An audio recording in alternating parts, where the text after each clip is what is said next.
سيئات أعمالنا من يهده الله فلا مضل له ومن يضلل فلا هادي له وأشهد أن لا إله إلا الله وحده لا شريك له وأشهد أن محمدا عبده ورسوله صلى الله عليه وعلى آله وأصحابه ومن تبعهم بهداه إلى يوم القيامة. فقال تعالى في القرآن العظيم: يا أيها الذين آمنوا اتقوا الله حق تقاته ولا تموتن إلا وأنتم مسلمون.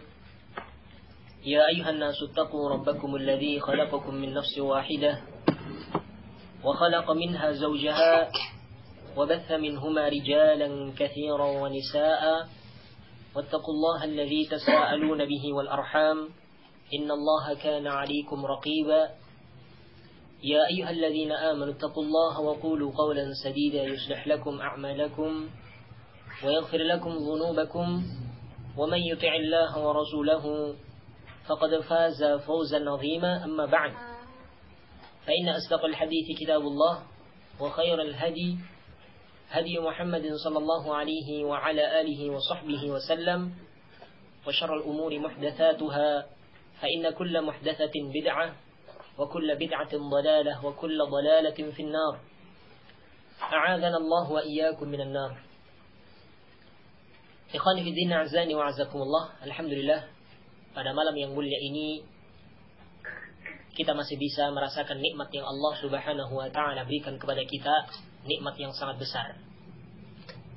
Di antara nikmat yang Allah berikan kepada kita, nikmat kita masih diberikan umur yang panjang sampai bertemu dengan bulan Muharram yang mulia ini pada tahun 1435 Hijriah. Maka nikmat yang seperti ini tentunya kita wajib untuk bersyukur. Bersyukur dengan cara mempergunakan nikmat Allah tersebut dengan sebaik-baiknya. Kalau Allah Subhanahu wa taala memberikan kepada kita nikmat berupa umur yang panjang sampai bertemu dengan bulan Muharram, maka kita gunakan kesempatan bulan Muharram ini untuk memperbanyak amalan ibadah. Karena sungguh bulan Muharram ini, sebagaimana telah kita sampaikan di kajian-kajian yang terdahulu, bulan Muharram adalah merupakan salah satu bulan dari bulan yang Allah muliakan. Karena di sana ada 4 bulan yang dikenal dengan Ashhurul Hurum, bulan-bulan yang dimuliakan.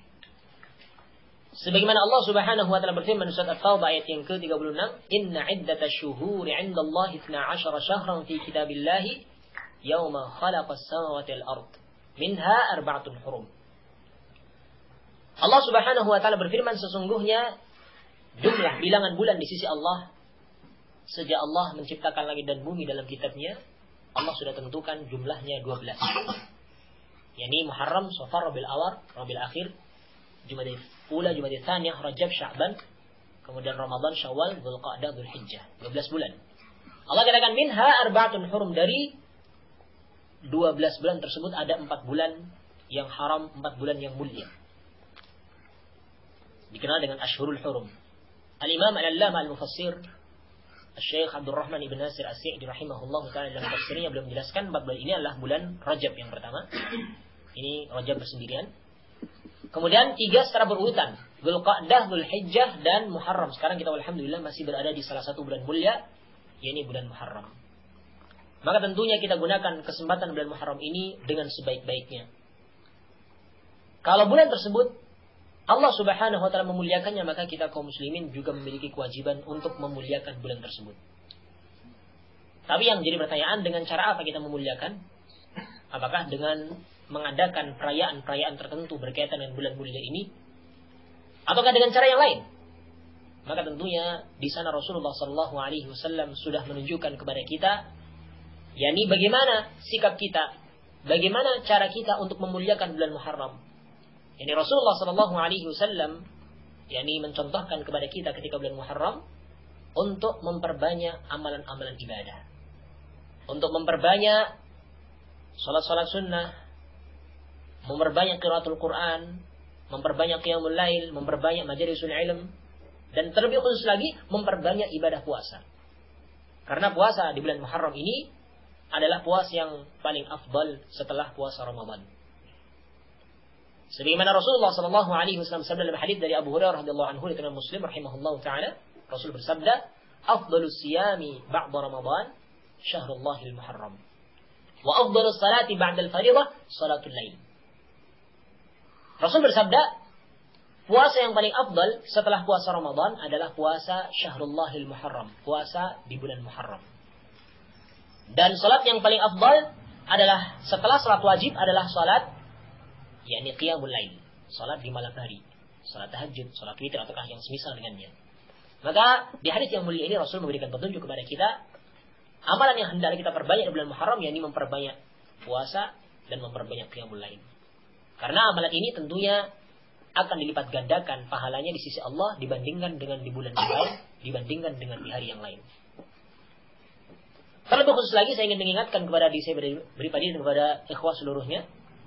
Di sana Rasulullah sallallahu alaihi wasallam mencontohkan kita, yakni puasa yang Rasul contohkan kepada kita, bahkan Rasul perintahkan kepada kita kaum muslimin untuk laksanakan, yakni puasa tanggal 10 bulan Muharram. Insyaallah besok kita masuki tanggal 10 bulan Muharram.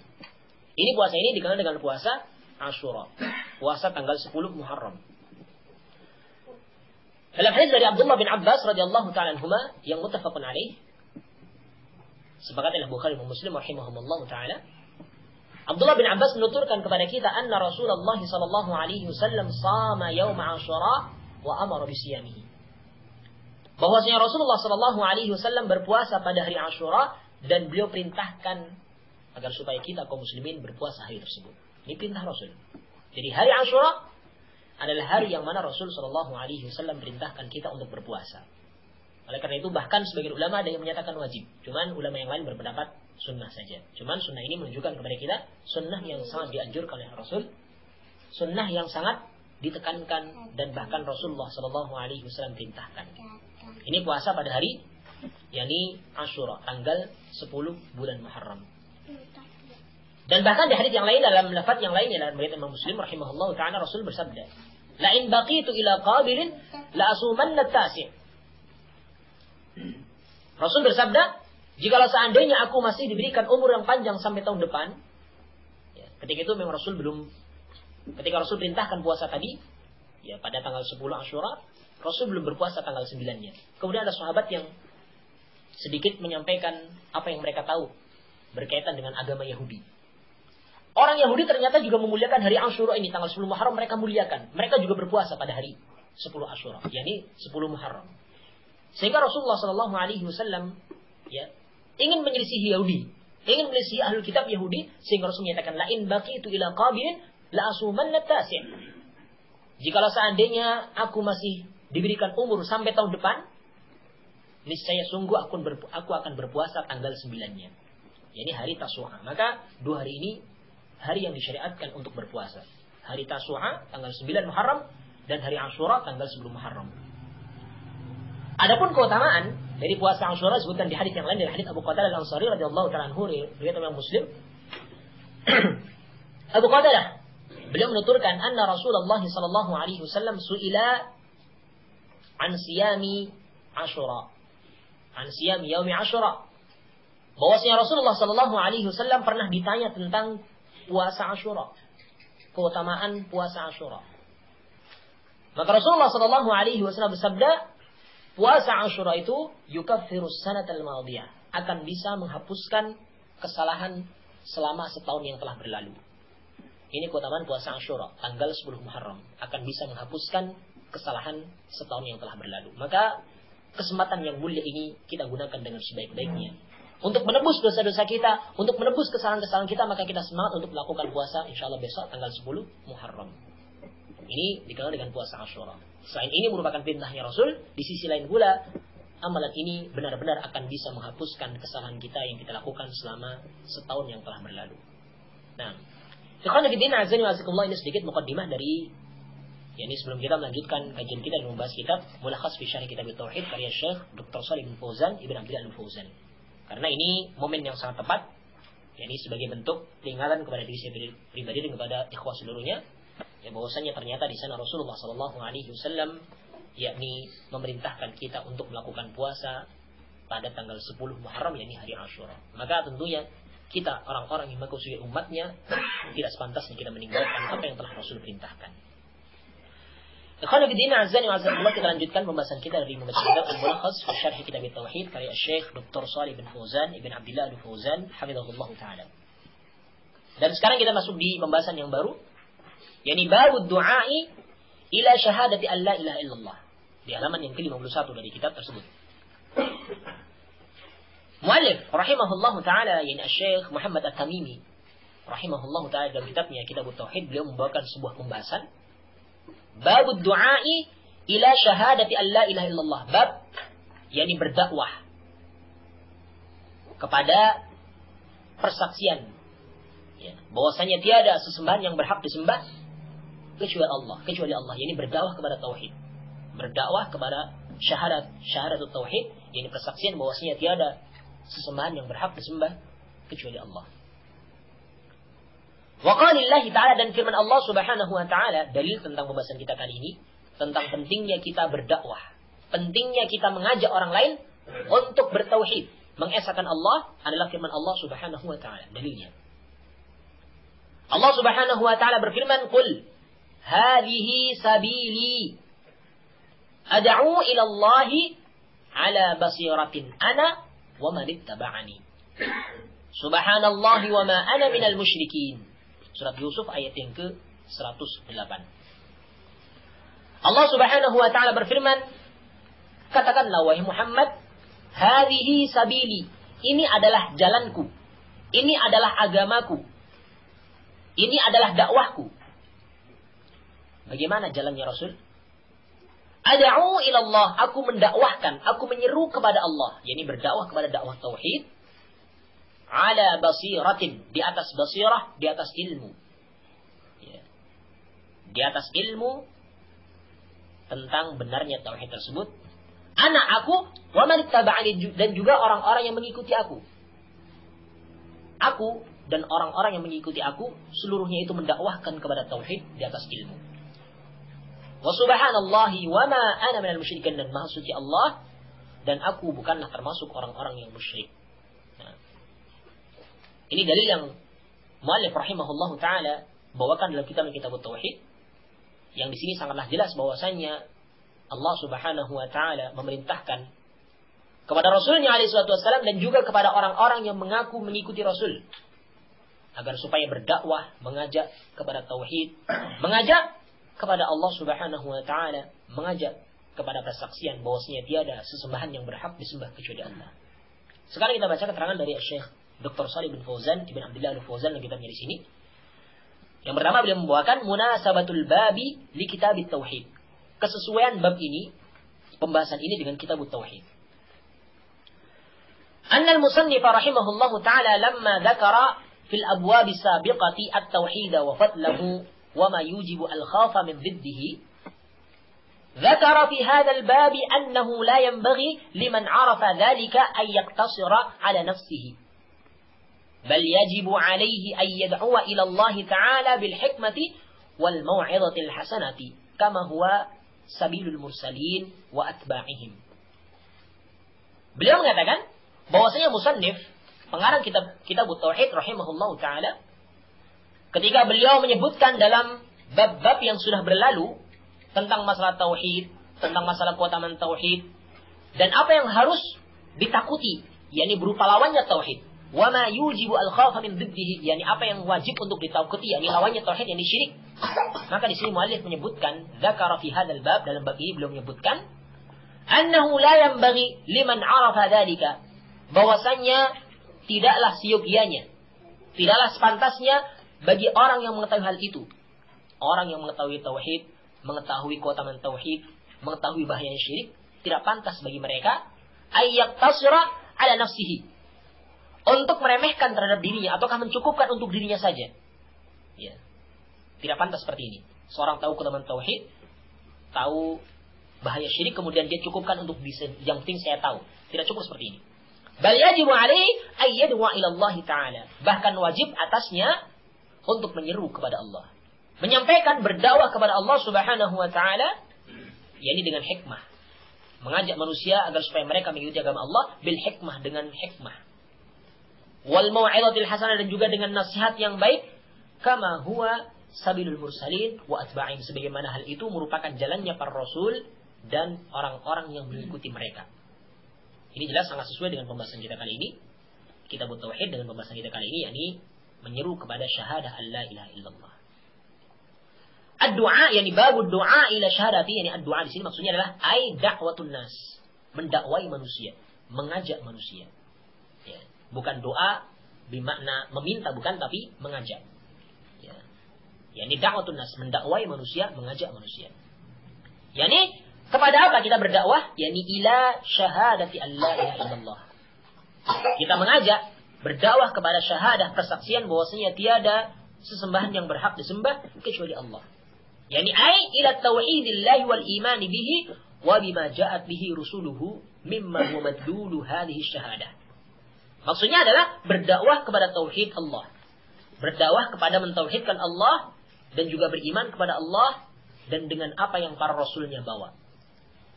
Dan dengan apa yang para rasulnya itu datang dengannya. Yang para rasul bawa, yakni dakwah yang rasul bawa. Mimma huwa madlulu hadhihi syahadah, dari apa yang ditunjukkan dari persaksian ini. Nah, yakni persaksian asyhadu an la ilaha illallah, maka seluruhnya itu didakwahkan. Dalam ayat tersebut Allah menyatakan qul hadhihi. Di sini qul al-khitabu lirrasul sallallahu alaihi wasallam. Khitab di sini, arah pembicaraan di sini memang asalnya kepada Rasulullah sallallahu alaihi wasallam. Nah, di sini qul katakanlah, yakni maksudnya katakanlah wahai Muhammad. Ini khitab di sini kepada yakni Rasulullah sallallahu alaihi wasallam. Ya, asalnya seperti itu. Tapi tentunya bukan khusus Rasul yang berdakwah saja. Tapi wa man ittaba'ani, orang yang mengikuti aku, maksudnya orang yang mengikuti Rasulullah sallallahu alaihi wasallam juga memiliki kewajiban untuk menyampaikan sebagaimana apa yang Allah perintahkan kepada nabinya. Nah, hadhihi ay ad-da'watu allati ad'u ilaiha wa tariqatu allati ana 'alaiha. Yani maksudnya dakwah yang aku menyeru kepadanya serta jalan yang aku berada di atasnya adalah sabili. Jadi tariqati, jalanku, wa da'wati, dan dakwahku. Ad'u ila Allah, aku menyeru kepada Allah, aku mengajak kepada Allah. Yani ila tauhidillahi, la ila hadzim min hududid dunya. Yani aku menyeru kepada tauhid, mentauhidkan Allah, bukan kepada hadzin min hududid dunya. Yani bukan kepada untuk mendapatkan bagian dari bagian-bagian dunia. Wala ila riasatin, dan juga bukan kepada kedudukan, bukan menyuruh kepada kedudukan, berdakwah bukan ingin mendapatkan kedudukan, bukan. Wala ila hizbiyatin, dan juga berdakwah bukan ingin mengajak kepada kelompok-kelompok tertentu, tidak. Tapi mengajaknya kepada mentauhidkan Allah.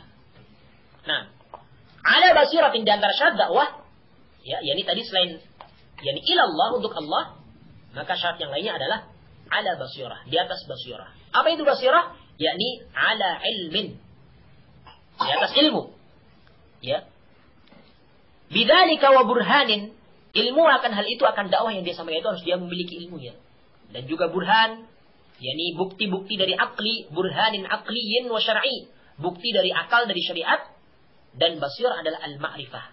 Wal basiratu al-ma'rifatu allati yumayyizu biha bainal haqq wal batil. Dan basirah itu adalah mengetahui, ya. Basirah itu adalah al-ma'rifah, yakni basirah itu adalah pengetahuan. Basirah adalah al-ma'rifah, yakni pengetahuan. Yang mana dengan pengetahuan itu, ya, biha, yakni bil ma'rifah, dengan pengetahuan itu yumayyizu bainal haqq wal batil. Dengan pengetahuan itu akan bisa membedakan di antara yang hak dengan yang batil. Inilah yang dinamakan dengan basirah. Yakni ma'rifah, pengetahuan yang dengan pengetahuan itu akan bisa membedakan antara yang hak dengan yang batil.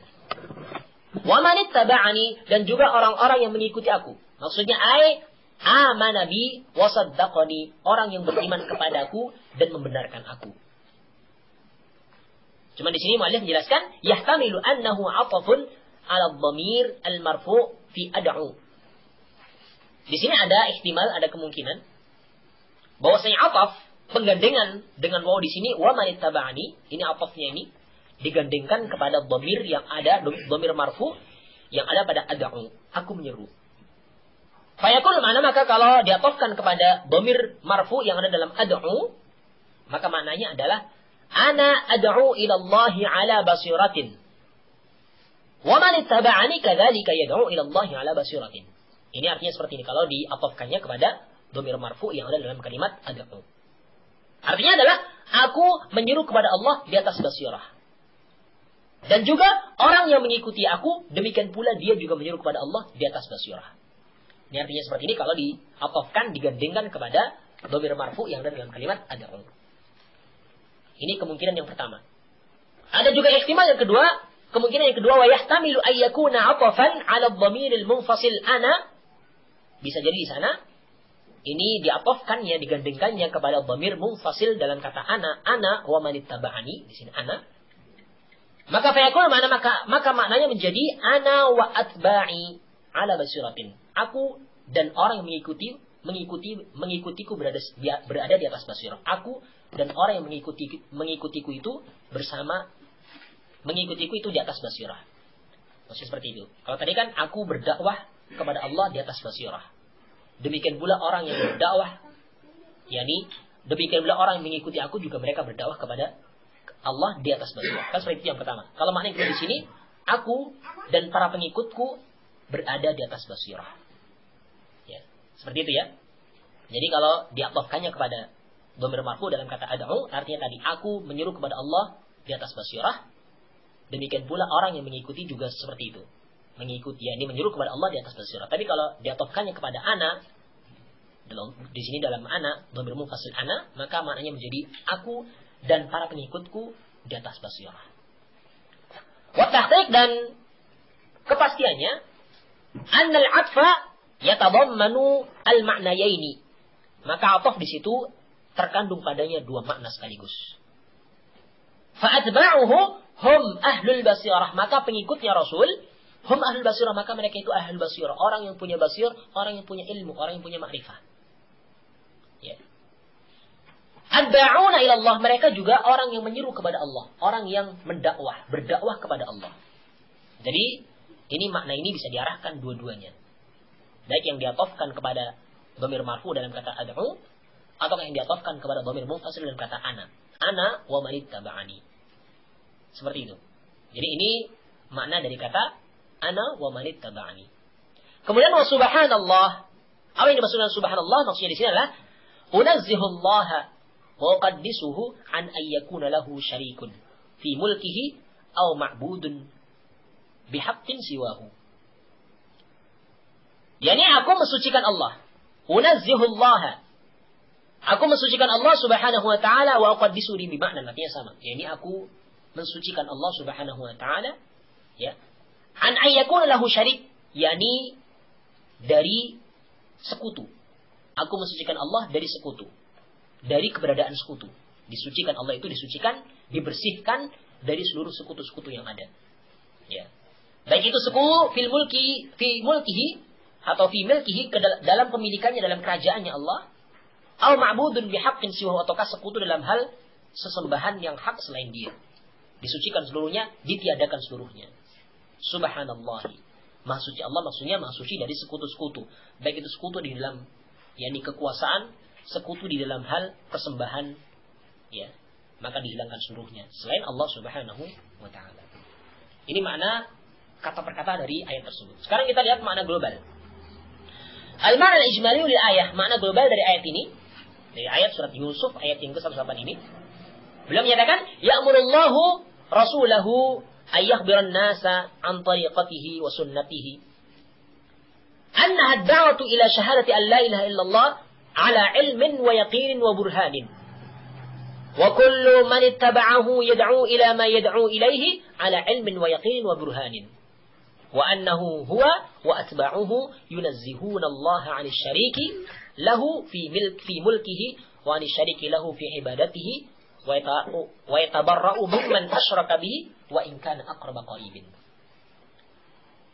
Mana global dari ayat ini maksudnya adalah Allah Subhanahu wa taala memerintahkan kepada Rasulnya alaihi salatu wassalam ayakhbiran nasa an tariqatihi, agar supaya Rasul menghabarkan kepada manusia tentang jalannya, tentang tariqahnya, jalannya dan juga sunnahnya.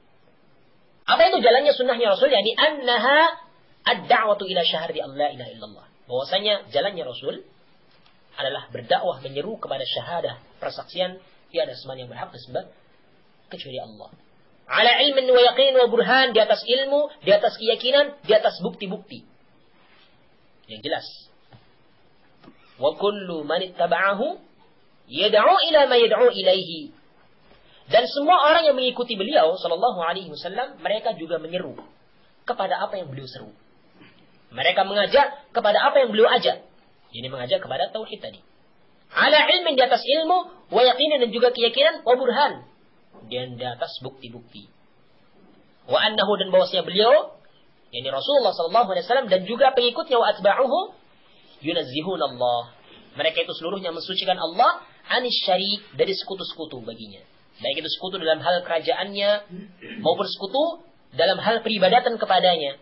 Wa yatabarra'u mimman asyraka bihi, dan mereka itu berlepas diri dari orang yang berbuat sekutu dengan Allah. Wa in kana aqraba qaribin, meskipun itu mereka itu kerabat yang paling dekat. Ini makna global dari ayat surat Yusuf ayat yang ke-18. Sekarang kita lihat lagi bagaimana munasabatul ayah lil bab. Kesesuaian ayat ini dengan bab pembahasan masalah dakwah kepada syahadah an la ilaha illallah. Nah, beliau menyatakan annallaha dzakara fiha tariqatar rasuli wa atba'ihi. Hiya da'watu ila syahadati an la ilaha illallah ala ilmin bima yad'u ilaih. Bahwasanya Allah Subhanahu wa taala menyebutkan di ayat tersebut tentang tariqahnya Rasul. Jalannya Rasul sallallahu alaihi wasallam dan para pengikutnya. Jalannya mereka itu adalah ad-da'watu ila syahadati an la ilaha illallah. Jalannya mereka itu adalah berdakwah, mengajak, menyeru kepada persaksian bahwasannya tiada sesembahan yang berhak disembah kecuali Allah. Ala ilmi, di atas ilmu. Di atas ilmu dari apa yang mereka seru. Maka fafiha wujubud da'wati ila syahadati an la ilaha illallah alladhi huwa mawdu'ul bab. Maka dalam ayat tersebut terdapat dalil tentang wajibnya berdakwah kepada persaksian tiada sembahan yang berhak disembah kecuali Allah. Yang mana ini merupakan judul dari bab ini. Maka ini sangat sesuai antara bab ini dengan ayat yang beliau bawakan. Nah, kita lanjutkan di ma'istafadul minal ayah. Faedah yang diambil dari ayat ini. Dari ayat surat Yusuf ayat yang ke-18. 108 ya, ayat yang ke-108. Faedah yang pertama, yakni anna da'wata ila syahadati an la ilaha illallah hiya tariqatur rasuli wa atba'ihi. Ini faedah yang pertama.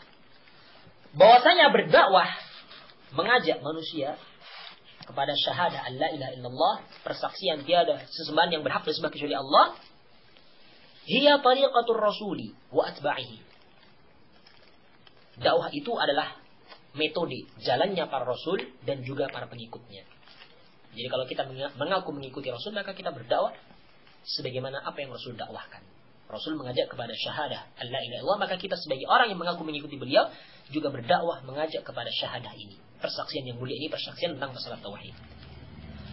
Kemudian yang kedua, annahu yajibu 'ala ad-da'iyati ay yakuna 'aliman bima yad'u ilaihi 'aliman bima yanha anhu. Faedah yang kedua, bahwasanya wajib bagi seorang dai, wajib bagi seorang yang mengajak kepada tauhid, hendaklah dia itu aliman bima yad'u ilaihi, mengetahui apa yang dia seru. Mengetahui apa yang dia ajak, apa yang dia seru, tahu. Aliman bima yanha anhu, dan juga mengetahui dengan apa yang dilarang darinya. Maka ini syarat, apakah kewajiban bagi seorang dai harus berilmu. Ya. Berilmu tentang apa yang dia dakwahkan. Yang dia sampaikan betul-betul, dia yakin bahwasanya ini adalah al-haq, ini adalah kebenaran. Jangan kalau ditanya, tidak tahu ini benar atau salah, tapi kemudian disampaikan. Makanya tentunya seperti ini berbahaya. Kalau memang yang disampaikan itu benar, ya masih mending dia selamat. Tapi kalau yang disampaikan itu salah, tentunya dia sudah sesat, menyesatkan orang lagi. Kan bahaya seperti ini. Dosanya berlipat. Dosa yang dia pikul sendiri, dosa orang yang mengikutinya dipikul juga oleh orang yang mengajak tadi. Ya, kan dosanya berlipat.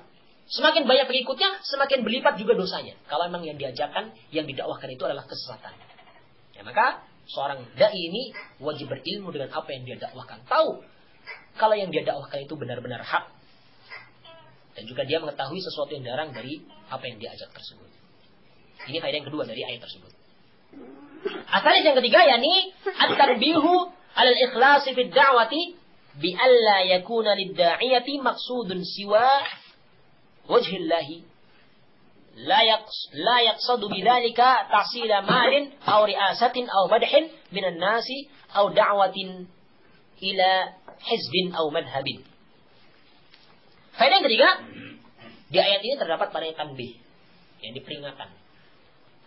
Peringatan untuk ikhlas di dalam berdakwah. Allah menyatakan, "Qul hadhihi sabili ad'u," ya, aku berdakwah ilallah, hanyalah untuk Allah, kan, kepada Allah. Ini harus ikhlas, di sini harus ada ikhlas. Di sini terdapat tanbih peringatan untuk ikhlas di dalam berdakwah. Bi alla yakuna lid-da'iyati maqsudun siwa wajhillah. Yani bahwasanya tidak boleh seorang dai itu memiliki maksud selain wajah Allah. Tidak boleh seorang dai itu memiliki tujuan selain wajah Allah, selain mengharapkan keridhaan dari Allah Subhanahu wa taala. Tidak boleh memiliki maksud dengan dakwahnya itu untuk mendapatkan harta, untuk mendapatkan kedudukan, untuk mendapatkan pujian dari manusia, ataukah berdakwah kepada kelompok tertentu, golongan tertentu, atau madhab tertentu. Tapi dakwahnya itu kepada Allah Subhanahu wa taala. Ini faedah yang ketiga dari ayat tersebut. Ini pentingnya ikhlas di dalam berdakwah. Betul-betul mengharapkan wajah Allah, mengharapkan keridhaan dari Allah Subhanahu wa taala semata. Kemudian yang keempat, yakni annal basirata fariidatun. Ya. Li'anna ittiba'ahu sallallahu alaihi wasallam wajibun. Ya. Wa la yatahaqqaqu atba'uhu illa bil basirati wa hiya al-'ilm wal yaqin. Bahwasanya basirah adalah merupakan kewajiban. Annal basirata fariidatun. Bahwasanya basirah ini adalah merupakan kewajiban. Lianna atba'ahu sallallahu alaihi wasallam wajibun, karena pengikutnya Nabi sallallahu alaihi wasallam maka dia wajib memiliki basirah, wajib memiliki ilmu, wajib memiliki keyakinan.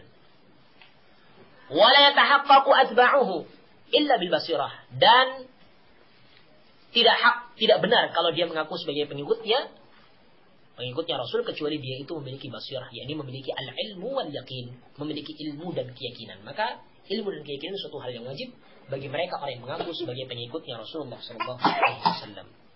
Nah, kemudian yang kelima, husnul tauhid li'annahu tanzihun lillahi ta'ala.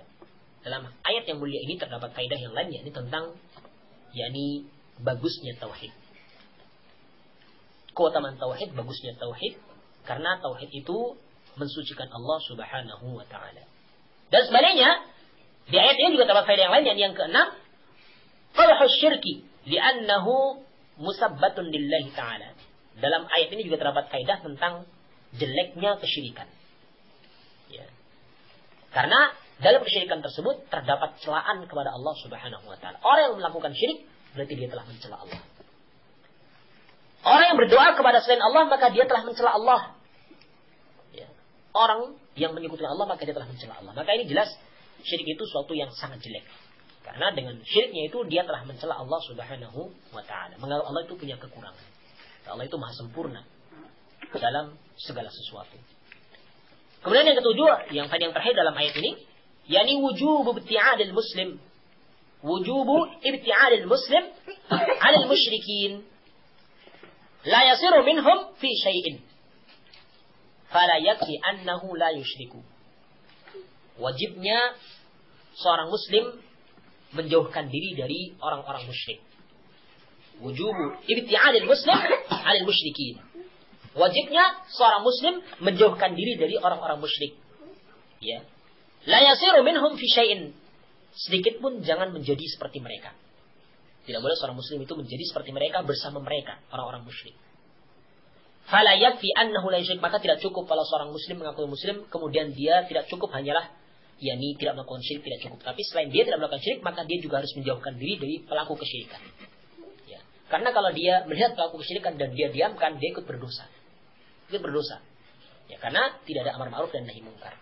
Maka seorang muslim wajib untuk menjauhkan dari orang-orang musyrik, ya, Tidak cukup hanyalah dia meninggalkan kesyirikan, tapi selain meninggalkan kesyirikan juga dia harus mengajak manusia untuk kepada tauhid dan melarang dari kesyirikan. Ini beberapa faedah dari ayat yang kita baca tadi, surat Yunus surat Yusuf ayat yang ke-108.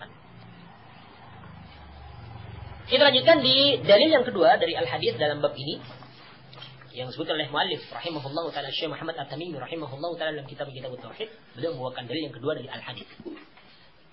Beliau menyatakan an Ibnu Abbas radhiyallahu taala anhuma anna Rasulullah sallallahu alaihi wasallam lamma ba'atha Mu'adzan ila al-Yaman qala lahu innaka ta'ti qaman min ahli al-kitab falyakun awwalu ma tad'uuhum.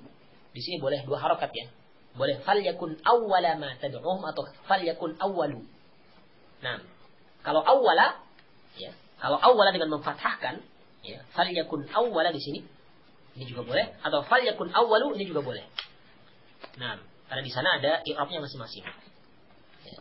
Kalau seorang menyatakan falyakun awwala, maka di sini sebagai khabar kana, khabar kun ya, yang kemudian isimnya itu yang sebagai khabar kun yang dimuqaddamkan. Ya, khabar kana dimuqaddamkan. Ya, maka falyakun awwala ma tad'uuhum ilaihi syahadatu alla ilaha. Kalau falyakun awwala maka syahadatu. Tapi kalau falyakun awwalu maka syahadata. Seperti itu ya. Jadi harokatnya boleh dirubah seperti ini. Tapi artinya sama, maknanya sama. Boleh falyakun awwalu ma tad'uuhum ilaihi syahadatu an la ilaha illallah. Boleh falyakun awwalu. Kalau awal berarti tadi nanti syahadata. Seperti itu ya. Kalau di awalnya falyakun awwala maka akhirnya ila syahad, yakni ilaihi syahadatu. Tapi kalau falyakun awwalu ilaihi syahadata. Seperti itu. Nah, Rasul menyatakan innaka ta'ti qaman min ahli kitab falyakun awwalu ma tad'uuhum ilaihi syahadatu an la ilaha illallah. Wa fi riwayatin ila ayyuhidullah. Fa inhum ata'uka lidzalik fa'alimhum anna Allah aftarada 'alaihim 5 salawatin fi kulli yawmin wa lailatin. Fa inhum ata'uka lidzalik fa'alimhum anna Allah aftarada 'alaihim shadaqatan tukhadhu min aghniyaihim faturaddu 'ala fuqaraihim. Fa inhum ata'uka lidzalik fa iyyaka wa karaima amwalihim. Wattaqi da'watal mazlum fa innahu laisa bainaha wa bainallahi hijabun. Akhrajahu. Dari Abdullah bin Abbas radhiyallahu ta'ala anhuma bahwasanya Rasulullah sallallahu alaihi wasallam ketika mengutus Mu'adz ke Yaman sebagai seorang dai, sebagai seorang hakim, sebagai seorang muallim, qala lahu, maka Rasul mengatakan kepada Mu'adz, menyampaikan pesan terakhir kepada Mu'adz sebelum Mu'adz pergi ke Yaman untuk berdakwah. Ya. Rasul menyatakan innaka ta'ti qauman min ahlil kitab. Sesungguhnya engkau itu akan mendatangi sekelompok kaum dari kalangan ahlul kitab, Yahudi maupun Nasrani. Jadi ahlul kitab itu diarahkan ke Yahudi maupun Nasrani karena mereka punya kitab. Ya, maka mereka dikatakan dengan ahlul kitab, Yahudi maupun Nasrani. Sesungguhnya engkau akan datang kepada kaum dari kalangan ahlul kitab dan juga ahlul kitab ini Yahudi maupun Nasrani. Maka Rasul katakan, "Falyakun awwalu ma tad'uuhum ilaihi syahadata." Kalau falyakun awwalu berarti syahadata. Maka jadikanlah, yakni pertama kali yang engkau dakwahkan kepada mereka itu adalah syahadatu alla ilaha illallah. Ini persaksian bahwasanya tiada sesembahan yang berhak disembah kecuali Allah. Wa fi riwayat, dalam riwayat yang lainnya, ini riwayat ya Bukhari. Nah, di sana dikatakan, "Falyakun awwalu ma tad'uuhum ilaihi," yakni ila ayyuhidullah. Maka jadikanlah pertama kali yang engkau dakwahkan adalah untuk mentauhidkan Allah. Nah, ini dakwah yang pertama, kewajiban seorang dai pertama, dakwah kepada tauhid. Sebelum mengajak salat, sebelum mengajak puasa, sebelum mengajak zakat, sebelum mengajak syariat yang lain, maka dakwahkan dulu masalah tauhid. Rasul mengutamakan yang utama. Kepada Mu'adz memerintahkan agar supaya berdakwah kepada tauhid terlebih dahulu sebelum dakwah kepada yang lain. Maka falyakun awwala ma tad'uuhum ilaihi syahadatu an la ilaha. Maka jadikanlah pertama kali dakwah yang engkau serukan kepada mereka adalah syahadah an la ilaha illallah. Ini kewajiban pertama bagi seorang dai, mengajak kepada tauhid. Nah, ataukah mengajak kepada mentauhidkan Allah Subhanahu wa taala. Baru kalau mereka tauhid ini sudah melaksanakan, maka Rasul katakan, "Fa inhum ata'uka lidzalik." Maka kalau mereka itu sudah mentaati engkau dalam hal itu, jadi sudah mau bertauhid, fa'alimhum annallaha aftarada 'alaihim khamsa salawatin fi kulli yawmin wa lailatin. Setelah mereka mentaati engkau dalam hal itu, ini dalam tauhid, fa'alimhum, maka beritahukan kepada mereka, ajarkan kepada mereka bahwasanya Allah mewajibkan kepada mereka salat yang 5 waktu sehari sebelum. Ya, setelah tauhid baru dakwah yang kedua ini mengajak kepada salat. Tidak mengajak salat dulu tidak, tapi mengajak tauhid. Ya, karena sebagian kelompok dakwah ada yang mereka mengajak-ajak salat dulu. Padahal tidak perhatikan masalah tauhidnya. Ayo salat ke masjid, salat ke masjid, tapi akidahnya tidak dibenarkan. Ini yang seperti ini tidak sesuai dengan ajarannya Rasul. Tapi pertama kali yang didakwahkan adalah Rasul katakan, "Falyakun awwalu ma tad'uhum ilaihi syahadatu an la ilaha illallah." Hendaklah yang pertama kali engkau dakwahkan kepada mereka adalah syahadat an la ilaha illallah. Setelah itu baru salat yang 5 waktu sehari semalam. Fa inhum ata'uka lidzalik fa'alimhum anna Allah aftarada 'alaihim shadaqatan tu'khadhu min aghniyaihim faturaddu 'ala fuqaraihim. Dan kalau mereka itu mentaati engkau dalam hal itu, sudah mau salat tauhid sudah, salat sudah, baru ajarkan kepada mereka bahwasanya Allah itu mewajibkan kepada mereka sedekah, yakni zakat maksudnya, yang diambil dari orang kayanya mereka dan dikembalikan kepada orang fakirnya mereka. Nah, kemudian fa inhum ata'uka lidzalik, kalau mereka mentaati engkau dalam hal itu, sudah mau zakat, keluarkan zakat, maka Rasul memperingatkan.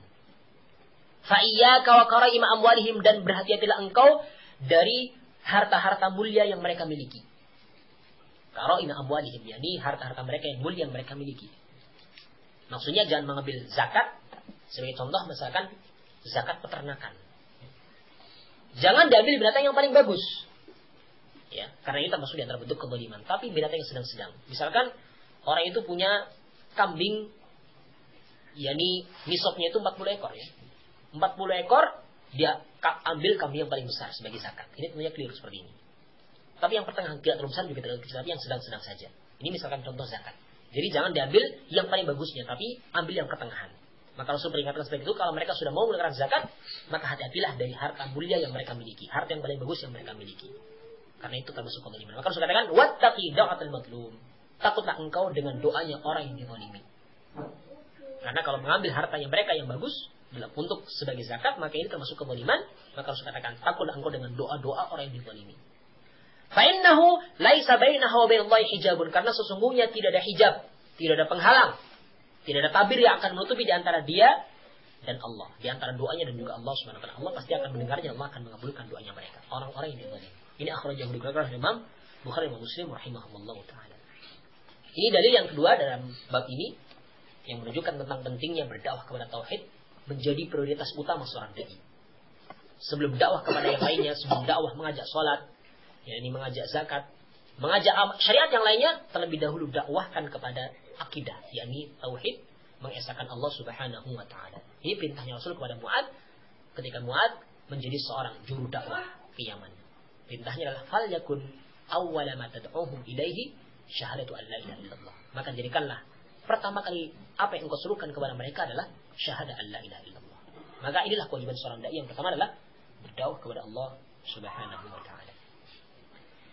Ikhwan fillah azza wa jazakumullah. Hadis yang mulia ini ada 2 sahabat yang terlibat di dalamnya. Yakni seorang sahabat yang mulia Abdullah bin Abbas dan juga Mu'adz bin Jabal. Yang meriwayatkan hadis ini adalah Abdullah bin Abbas. Abdullah bin Abbas mendengar Rasul ketika memerintahkan Mu'adz untuk berdakwah. Mu'adz yang diperintah oleh Rasul untuk berdakwah ke Yaman menjadi seorang dai, menjadi seorang hakim, menjadi seorang yakni muallim, pengajar.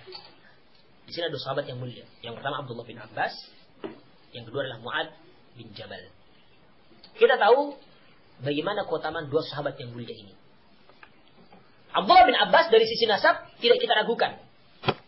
Beliau adalah sepupunya Rasul. Ini anaknya Abbas bin Abdul Muttalib. Abbas bin Abdul Muttalib adalah pamannya Rasul. Saudaranya Abdullah bin Abdul Muttalib. Abdul Muttalib kan kakeknya Rasul. Jadi pamannya Rasul Abbas. Jadi dari sisi nasab jelas Abdullah bin Abbas adalah orang yang memiliki kemuliaan. Sebagaimana Rasul memiliki kemuliaan nasab yang paling bagus di antara nasab orang-orang Quraisy. Nasab yang paling bagus. Dari sisi nasab jelas seperti itu ya. Dari sisi kedekatan dengan Rasul jelas. Beliau senantiasa mengiringi Rasul kemana saja, yakni Abdullah bin Abbas. Kemana saja Rasulullah SAW berada, Abdullah bin Abbas senantiasa mengiringinya. Ketika Rasul mau wudu, Abdullah bin Abbas ambilkan air wudu. Seterusnya seperti itu mengiringi terus. Sampai digambarkan oleh para ahli sejarah bahwasanya Abdullah bin Abbas sebagaimana bayangan yang mengiringi bendanya. Bayangan tahu tidak pernah terputus dari bendanya. Di mana saja Rasul pergi, Abdullah bin Abbas senantiasa mengiringinya. Gambarnya seperti bayangan. Terus mengiringinya kemana saja. Sampai salat malam pun Abdullah bin Abbas ikut di sampingnya. Ya. Dulu ketika pernah Abdullah bin Abbas, semangatnya beliau. Ketika Abdullah bin Abbas tidur di rumahnya, yakni bibinya. Bibinya ini adalah salah seorang istrinya Rasul. Istrinya Rasulullah SAW berdiri salat malam. Maka Abdullah bin Abbas bangun juga, itu masih kecil. Abdullah bin Abbas masih kecil. Karena Abdullah bin Abbas ini lahir itu 3 tahun sebelum hijrah. Berarti ketika Rasulullah meninggal berarti baru berumur berapa? 13 berarti ya. Rasul kan meninggal sekitar 10 hijriah ya. Jadi ketika Rasulullah meninggal baru berumur ya 13 tahun. Berarti ketika mengiringi Rasul berarti masih kecil ya, masih kecil. Masih kecil, masih belum balik. Balik laki-laki kan 15 tahun ya rata-ratanya. Tapi meskipun Rasulullah meninggal, beliau berumur 13 tahun, tapi beliau sudah bisa meriwayatkan sekitar 1660 hadis yang muttafaqun alaih. Ini Abdullah bin Abbas. Ketika itu padahal baru berumur. Rasulullah meninggal, Abdullah bin Abbas berumur sekitar 13 tahun, tapi sudah bisa meriwayatkan 1660 hadis yang muttafaqun alaih. Seperti itu Bukhari Muslim. Ini keutamaan Abdullah bin Abbas. Ya. Dan beliau meninggal pada tahun 68 Hijriah. Jadi umurnya beliau adalah 81 tahun beliau hidup. Dengan hidup yang barokah, hidup yang membawa ilmu untuk seluruh kaum muslimin. Sehingga beliau dikatakan sebagai hibrul ummah. Yani tintanya umat Islam. Karena beliau sangat banyak sekali menulis hadis-hadis dari Rasulullah SAW. Sampai tadi disebutkan oleh ahli hadis bahwasanya hadis yang Abdullah bin Abbas bawakan itu sekitar 1660 hadis. Yang sepakati oleh Bukhari Muslim. Ini kemudian Abdullah bin Abbas. Nah, dan Abdullah bin Abbas ini punya sejarah yang gemilang. yakni sebab ilmunya Abdullah bin Abbas sehingga menyebabkan 20.000 orang Khawarij bertaubat dari pemahaman Khawarijnya. Jadi ketika itu dahulu ada orang-orang Khawarij, jadi orang yang keluar dari barisannya Ali. Ini yang memberontak kepada Ali ini sekitar jumlahnya itu sekitar 24.000. 24 orang. Yani mereka itu seluruhnya pergi ke daerah yang namanya Haruro. Haruro ini berkumpulnya orang-orang Khawarij. Ini pada masa pemerintahannya Ali bin Abi Thalib radhiyallahu taala anhu. Ketika itu Abdullah bin Abbas meminta izin kepada Ali untuk menemui mereka. Ya. Asalnya Ali itu berat, nanti kamu dibunuh sama mereka. Tapi Abdullah bin Abbas mudah-mudahan tidak. Mereka tahu semuanya saya siapa. Saya sepupunya Rasul. Tentunya mereka akan tidak semudah itu. Beliau datang ke orang-orang Khawarij untuk mendakwahi mereka. Apa yang menyebabkan mereka itu sesat? Ke jalan seperti itu. Sehingga mereka memberontak kepada pemerintahnya Ali. Maka datanglah Abdullah bin Abbas ke daerah Harura untuk berdakwah kepada mereka. Maka ketika Abdullah bin Abbas datang, sebagian mereka ada yang tidak menyambutnya, sebagian mereka ada yang menyambutnya sebagai ahlul bait, sebagai keluarganya Rasul. Kemudian Abdullah bin Abbas bertanya kepada mereka, apa yang menyebabkan mereka itu keluar dari barisannya Ali? Maka mereka menyebutkan 3 alasan. Yang semua alasan ini dibantah habis oleh Abdullah bin Abbas sehingga 20.000 orang bertaubat, tinggal 4.000 yang masih menyimpang. Banyak ya jumlahnya. 20.000 orang bertaubat di pemahaman Khawarij gara-gara siapa? Abdullah bin Abbas, yang dibantah Abdullah bin Abbas kepada syubhatnya mereka. Orang Khawarij punya 3 syubhat ketika mereka memberontak kepada Ali bin Abi Thalib. Yang pertama, alasan mereka itu bahwasannya Ali ini menurut mereka itu menetapkan manusia sebagai hakim dalam agama Allah. Karena ketika itu kan ketika perang perang Siffin ya, antara Ali dengan Muawiyah. Yang sebenarnya ketika itu Ali sudah mau menang, cuman kelompoknya Muawiyah meminta damai. Sehingga ketika itu Ali mengutus seorang sahabat untuk perundingan damai. Ali mengutus sahabat, Muawiyah juga mengutus seorang sahabat untuk mengadakan perundingan damai. Ali menyerahkan hukum ini kepada sahabat tersebut. Sehingga orang Khawarij ini tidak benar ini hukum diserahkan kepada manusia. Tidak benar. Harusnya hukum itu hanya milik Allah. Tidak boleh berhukum dengan selain hukum Allah, kan mereka dalilnya seperti itu orang Khawarij. Mereka menyatakan wa man lam yahkum bima anzalallah ya fa ulaika humul kafirun. Barang siapa yang tidak berhukum dengan apa yang turunkan maka mereka orang kafir. Jadi mereka mengkafirkan Ali karena beralasan tidak berhukum dengan hukum Allah tapi hukumnya manusia. Ini alasan yang pertama mereka. Ya, Abdullah bin Abbas bantah dengan ayat di surat Al-Maidah ayat yang ke-95. Berkaitan dengan hukum yang Allah tentukan bagi mereka orang yang haji dan melakukan pelanggaran. Abdullah bin Abbas membacakan ayat yang ya ayyuhalladzina amanu la taqtulus sayda wa antum hurum wa man qatalahu minkum muta'ammidan fajaza'un mithla ma qatala minan na'am yahkumu bihi dawu 'adlin minkum. Allah menyatakan, wahai orang-orang yang beriman, janganlah kalian membunuh binatang buruan dalam keadaan kalian sedang ihram. Maka barang siapa yang membunuh binatang buruan di antara kalian dengan sengaja, maka balasannya dia harus menyembelih suatu binatang yang semisal dengan binatang buruan itu, yang ditetapkan oleh seorang hakim di antara orang yang adil di antara kalian. Ditetapkan oleh manusia. Ini seorang hakim yang adil. Maksudnya yang memperkirakan ini, kalau kamu membunuh kelinci, berarti kamu dendanya ini menyembelih seekor kambing. Karena yang semisal dengan kelinci adalah seekor kambing. Kalau kamu membunuh yakni binatang yang lainnya, katakan burung onta, maka sembelihannya menyembelih onta. Ini ditetapkan oleh manusia. Dawa adil minkum, yakni orang yang adil di antara kalian. Ini Allah menyerahkan hukum berkaitan dengan darahnya. Darah apa? Darah binatang ternak diserahkan kepada manusia. Ini saja, ternak saja Allah menyerahkan bahkan kepada manusia supaya menentukan hukum bagaimana pantasnya. Maka tentunya berkaitan dengan darah kaum muslimin enggak mengapa kalau diserahkan kepada manusia. Lebih utama untuk menjaga darah kaum muslimin daripada darah binatang ternak saja. Sementara darah binatang ternak saja ditebus dengan hukum yang ditetapkan oleh manusia tadi. Maka darah kaum muslimin tentunya lebih utama lagi. Maka bantahan pertama ini jelas mereka kalah. Kemudian alasan mereka yang kedua, orang-orang Khawarij. Ya ini bahwasanya ya Ali memerangi Muawiyah dan juga Aisyah dalam perang Jamal ya. Ya, perang Jamal ini terjadi antara kubunya Ali dengan kubunya Aisyah. Ya, perang saudara, sama-sama muslim. Tapi Ali memerangi mereka, Muawiyah serta Aisyah, tapi tidak mau mengambil rampasan dan tidak mau mengambil tawanan. Ya. Ini alasan mereka, ini alasan yang lebih lemah daripada alasan yang pertama. Maka Abdullah bin Abbas mengatakan kepada mereka, tahukah kamu kalau Aisyah itu adalah Ummul Mukminin? Kalau kalian tidak mengakui Aisyah Ummul Mukminin, kalian berarti kafir, tidak mengakui akan istrinya Nabi. Kalau kalian mau menjadikan yakni Ummul Mukminin sebagai tawanan, berarti kalian juga kafir, karena menjadikan ibunya sendiri sebagai tawanan dan diperlakukan sebagai budak yang lainnya. Maka mereka pun terbantah dengan alasan seperti itu.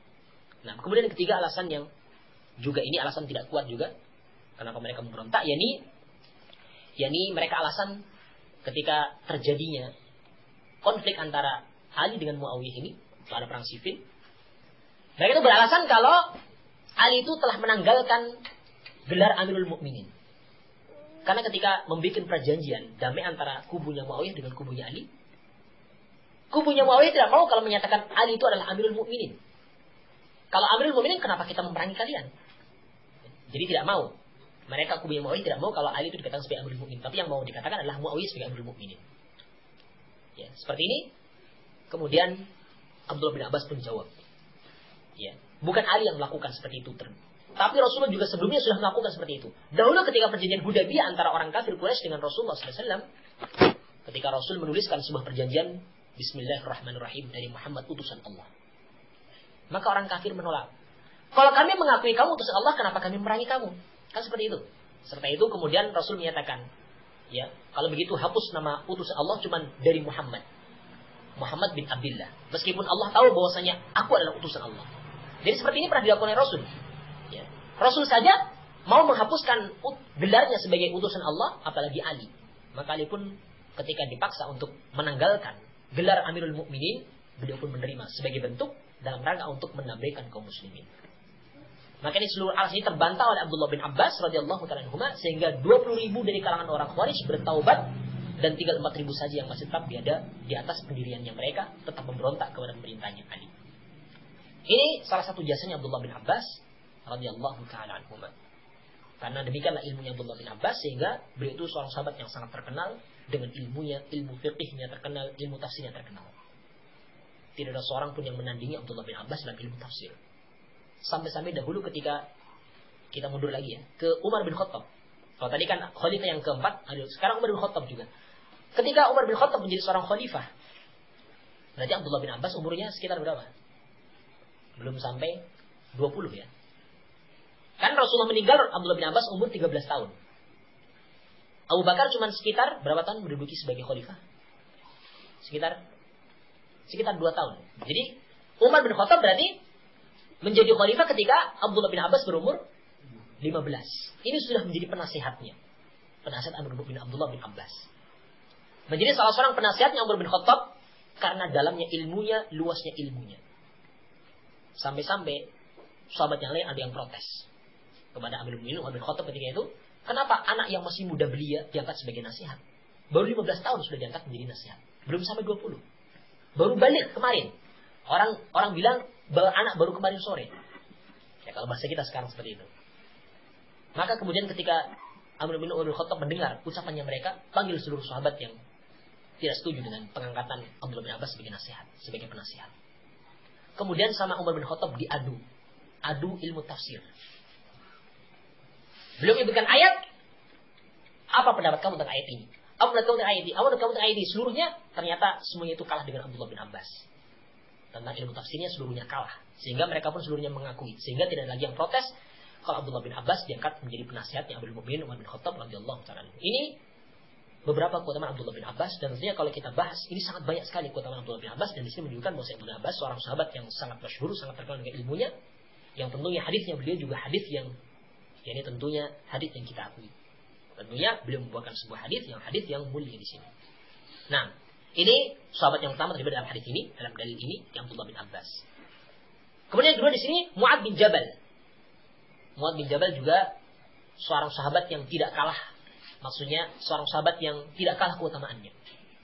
Beliau punya rekomendasi dari Rasulullah SAW bahwasanya beliau ahlul jannah, mendapatkan jaminan surga meskipun ketika itu beliau itu masih hidup. Ketika beliau bersama Mu'adz bin Jabal, Rasulullah bersama Mu'adz bin Jabal pernah di satu gunung. Di gunung ya. Gunung, saya lupa gunung apa, cuman gunung itu bergetar. Ada gempa. Maka Rasulullah menginjakkan kakinya. Ya, supaya diam kamu wahai gunung. Tahukah kamu di sini ada ahli surga? Mu'adz bin Jabal. Di sini rekomendasi dari Rasulullah SAW kepada Mu'adz bin Jabal adalah ahlul jannah. Di antara keutamaan lain dari Mu'adz bin Jabal, beliau adalah salah seorang sahabat yang mana Rasulullah SAW memerintahkan kepada sahabat yang untuk mengambil Al-Quran dari beliau. Ilmu Al-Quran dari Mu'adz bin Jabal. Rasul menyatakan, khudhu Al-Qur'ana minal arba'ah. Ambil Al-Quran dari 4 orang. Yang pertama Abdullah bin Mas'ud, kemudian Mu'adz bin Jabal, yang ketiga Salim maula Abi Hudzaifah, kemudian yang keempat adalah Ubay ibn Ka'ab. Ini 4 sahabat yang Rasulullah SAW berikan rekomendasi supaya kita mengambil Al-Quran dari mereka. Sahabat yang lain mengambil Al-Quran dari mereka. Maka ini keutamaan dari Mu'adz bin Jabal, yang tentunya ini juga merupakan keutamaan yang sangat besar dari sahabat yang mulia ini. Sehingga pantaslah Rasul utus Mu'adz bin Jabal menjadi da'i. Ketika Rasul masih hidup, sudah diutus untuk menjadi da'i, menjadi seorang hakim, menjadi seorang qadhi, menjadi seorang muallim, menuju ke negeri Yaman yang di sana itu banyak orang-orang Nasrani, orang-orang Yahudi. Ya, karena ketika itu Abdullah bin Abbas masih terlalu muda. Kan belum 10 tahun berarti ya. Ya. Ketika itu Mu'adz sudah dewasa, sudah tua, maka yang diutus adalah Mu'adz bin Jabal untuk menuju ke Yaman untuk berdakwah kepada mereka. Ini mendakwahkan yang pertama kepada tauhid, yang kedua kepada salat, yang lima waktu, yang ketiga kepada zakat, dan seterusnya dari syariat Islam yang ada. Ini sedikit tentang biografi dari 2 sahabat yang mulia yang terlibat di dalam hadis yang mulia ini. Insyaallah untuk penjelasan dari hadis ini dan juga faedahnya dalam itu pertanyaan insyaallah. Wallahu taala a'lam wa a'lam. Subhanakallahumma wa bihamdika. Assalamualaikum warahmatullahi wabarakatuh.